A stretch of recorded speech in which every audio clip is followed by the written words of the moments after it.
Државната изборна комисија кон крајав на неделава ќе ја почне теренската проверка на 100.436 записи кои произлегува од вкрстената проверка на податоците во рамки на прочистувањето на избирачкиот список.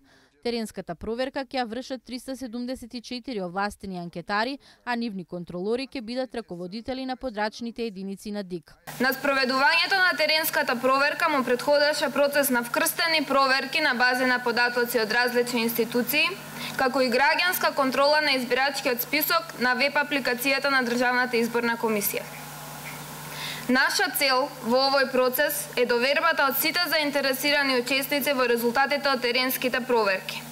За да ја постигнеме, потребна ни е соработката од сите учесници во процесот, а особено од граѓаните.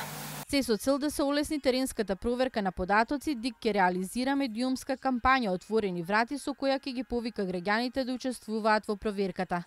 Анкетарите ќе вршат непосредно анкетирање на граѓаните на терен во период од 8 до 19 часот. Тие ќе треба да им се представат на граѓаните кои ќе ги анкетираат, покажувајќи им лична карта и беџ од ДИК. Доколку некое лице избегне да биде анкетирано, ДИК нема предвидено казни за граѓаните. Државната изборна комисија во оваа фаза од процесот нема предвидено казни за граѓаните.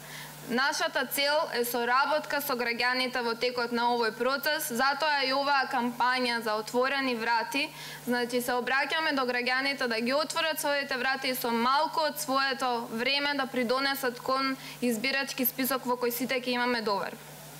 Целта на процесот е што повеќе заинтересирани учесници да бидат вклучени во истиот, за сите на крај да излеземе со доверба во резултатите од процесот на проверка и ажурирање на избирачкиот список. Од ДИК очекуваат дека теренската проверка ќе биде завршена за околу 2 недели.